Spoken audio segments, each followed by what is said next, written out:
Chapter 29. The Black Spot Again. The council of the Buccaneers had lasted some time when one of them re-entered the house, and with a repetition of the same salute, which had in my eyes an ironical air, begged for a moment's loan of the torch. Silver briefly agreed, and this emissary retired again, leaving us together in the dark. "There's a breeze coming, Jim," said Silver, who had by this time adopted quite a friendly and familiar tone. I turned to the loophole nearest me and looked out. The embers of the great fire had so far burned themselves out, and now glowed so low and duskily that I understood why these conspirators desired a torch. About halfway down the slope to the stockade, they were collected in a group. One held the light, another was on his knees in their midst, and I saw the blade of an open knife shine in his hand with varying colors in the moon and torchlight. The rest were all somewhat stooping, as though watching the maneuvers of this last. I could just make out that he had a book as well as a knife in his hand, and was still wondering how anything so incongruous had come in their possession, when the kneeling figure rose once more to his feet, and the whole party began to move together towards the house. "Here they come," said I, and I returned to my former position, for it seemed beneath my dignity that they should find me watching them. "Well, let 'em come, lad, let 'em come," said Silver cheerily. "I've still a shot in my locker." The door opened, and the 5 men standing huddled together just inside pushed one of their number forward. In any other circumstances, it would have been comical to see his slow advance, hesitating as he set down each foot, but holding his closed right hand in front of him. "Step up, lad," cried Silver. "I won't eat ya. Hand it over, lubber. I know the rules, I do. I won't hurt the deputation." Thus encouraged, the buccaneer stepped forth more briskly, and having passed something to Silver from hand to hand, slipped yet more smartly back again to his companions. The sea cook looked at what had been given him. "The Black Spot. I thought so," he observed. "Where might you have got the paper? Why, hello, look here now. This ain't lucky. You've gone and cut this out of a Bible. What fools cut a Bible?" "It's all there," said Morgan. "There, what did I say? No good'll come of that, I said." "Well, you've about fixed it now among you," continued Silver.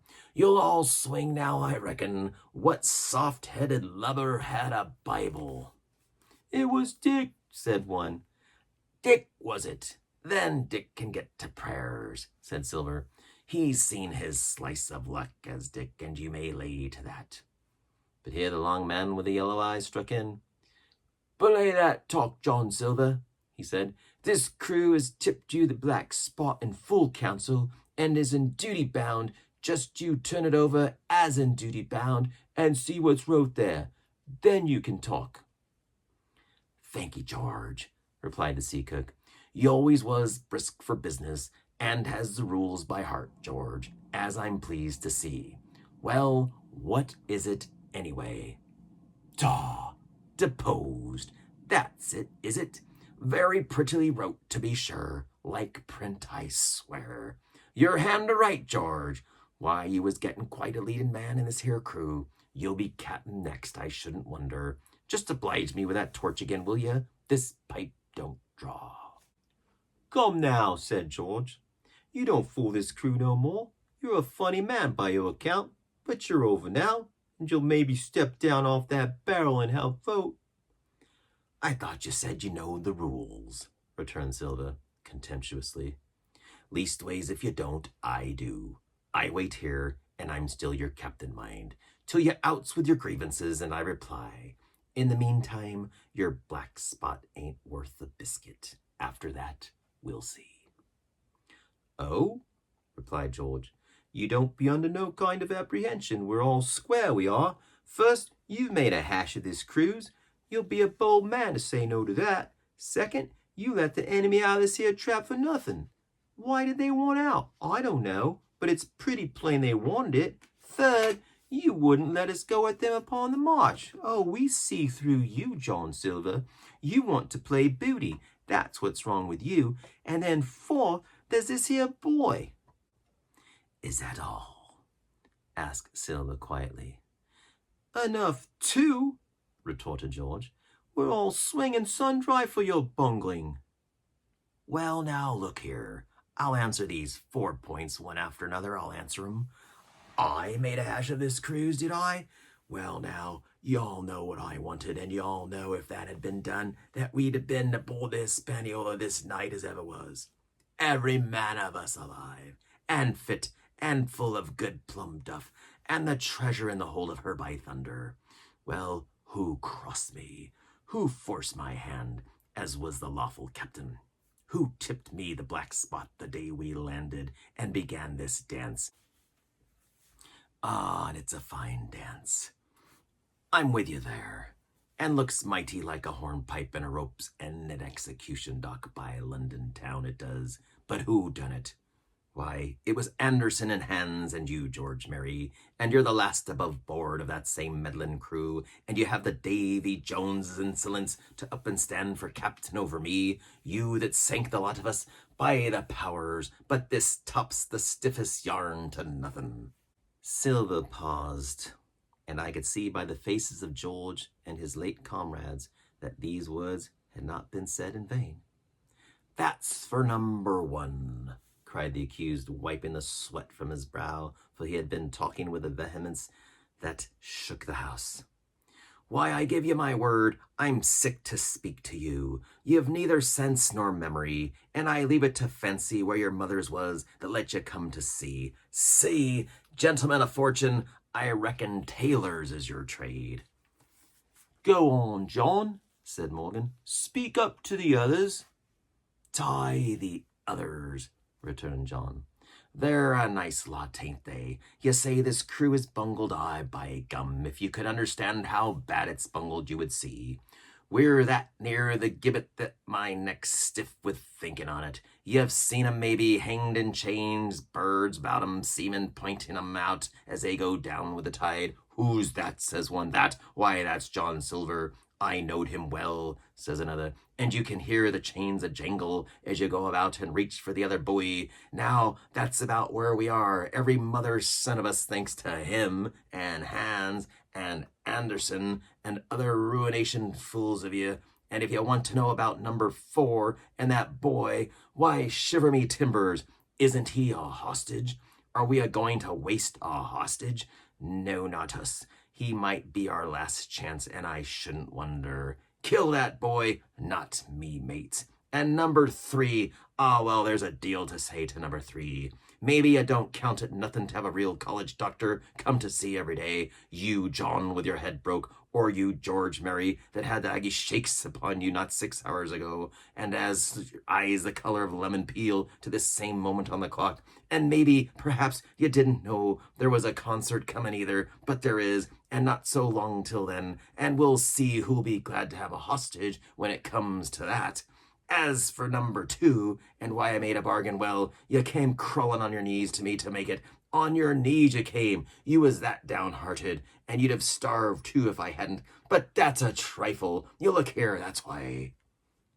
And he cast down upon the floor a paper that I instantly recognized, none other than the chart on yellow paper, with the 3 red crosses that I had found in the oilcloth at the bottom of the captain's chest. Why the doctor had given it to him was more than I could fancy. But if it were inexplicable to me, the appearance of the chart was incredible to the surviving mutineers. They leaped upon it like cats upon a mouse. It went from hand to hand, one tearing it from another, and by the oaths and the cries and the childish laughter with which they accompanied their examination, you would have thought not only they were fingering the very gold, but were at sea with it, besides, in safety. "Yes," said one, "that's Flint, sure enough, J.F. and a score below, with a clovage to it. So he done ever." "Mighty pretty," said George, "but how are we to get away with it? And us no ship." Silver suddenly sprang up, and supporting himself with a hand against the wall, "Now I give you the warning, George," he cried. "One more word of your sauce, and I'll call you down and fight you. How? Why, how do I know? You had ought to tell me that. You and the rest that lost me my schooner with your interference, bird you. But not you can't. You hain't got the invention of a cockroach, but civil you can speak and shall, George Mary. You may lay to that. That's fair enough, said the old man Morgan. Fair? I reckon so, said the sea cook. You lost the ship. I found the treasure. Who's the better man at that? And now I resign, by thunder. Elect whom you please to be your captain now. I'm done with it. Silver, they cried. Barbecue forever. Barbecue for captain. Aye, so that's the tune, is it? Cried the cook. George, I reckon you'll have to wait another turn, friend. And lucky for you, as I'm not a revengeful man. But that was never my way.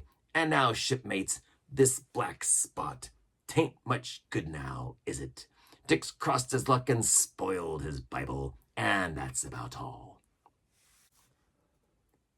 It'll do to kiss the book on still, won't it? Growled Dick, who was evidently uneasy at the curse he had brought upon himself. A Bible with a bit cut out, returned Silver derisively. Not it. It don't bind no more in a ballad book. Don't it, though?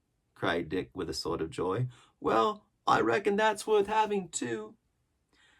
Here, Jim, here's a curiosity for you, said Silver, and he tossed me the paper. It was around about the size of a crown piece. One side was blank, for it had been the last leaf. The other contained a verse or two, a revelation. These words among the rest, which struck sharply home upon my mind. Without are dogs and murderers. The printed side had been blackened with wood ash, which already began to come off and soil my fingers. On the blank side had been written with the same material the one word, deposed. I have that curiosity beside me at this moment, but not a trace of writing now remains beyond a single scratch, such as a man might make with his thumbnail. That was the end of the night's business. Soon after, with a drink all round, we lay down to sleep, and the outside of Silver's vengeance was to put George Mary up for sentinel, and threaten him with death if he should prove unfaithful. It was long ere I could close an eye, and heaven knows I had matter enough for thought in the man whom I had slain that afternoon in my own most perilous position, and above all, in the remarkable game that I saw Silver now engaged upon, keeping the mutineers together with one hand, and grasping with the other, after every means possible and impossible, to make his peace and save his miserable life. He himself slept peacefully and snored aloud, yet my heart was sore for him, wicked as he was, to think on the dark perils that environed and the shameful gibbet that awaited him. End of chapter 29.